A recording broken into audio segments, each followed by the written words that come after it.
দুই কোরিয়ার পাল্টাপাল্টি পদক্ষেপে সারা বছরই উত্তেজনা বিরাজ করে কোরীয় উপদ্বীপে। সেই উত্তেজনায় কয়েক বছর ধরেই আগুনে ঘি ঢালছে যুক্তরাষ্ট্র। কিছুদিন পরপরই দক্ষিণ কোরিয়ার সঙ্গে দেশটির যৌথ সামরিক মহড়ায় উত্তপ্ত হয় পুরো উপদ্বীপ। মূলত উত্তর কোরিয়ার সঙ্গে বিরোধের জেরেই ওয়াশিংটন এমন উদ্যোগ নেয় বলে ধারণা বিশ্লেষকদের। এরই ধারাবাহিকতায় এবার বড় পরিসরে 10 দিনের যৌথ সামরিক মহড়ার ঘোষণা দিল সিউল, ওয়াশিংটন।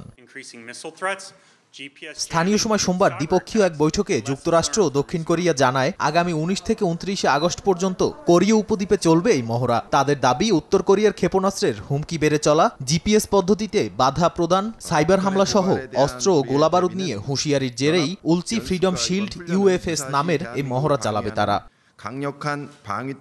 এদিকে জাতিসংঘের কমান্ডের সদস্যরা এ মহড়ায় অংশ নেবে বলেও জানায় কর্তৃপক্ষ। তবে বিশেষজ্ঞরা ধারণা করছেন, ওয়াশিংটন ও সিওলের এই মহড়া পিয়ংইয়ংকে আরও কঠোর পদক্ষেপ নেওয়ার জন্য অন্যতম উস্কানি হতে পারে।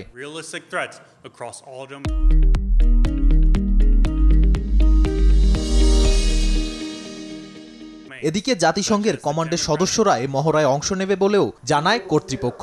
তবে বিশেষজ্ঞরা ধারণা করছেন, ওয়াশিংটন ও সিওলের এই যৌথ মহড়া পিয়ংইয়ংকে আরও কঠোর পদক্ষেপ নেওয়ার জন্য অন্যতম উস্কানি দিতে পারে। নাদিম মারজান, সময় সংবাদ।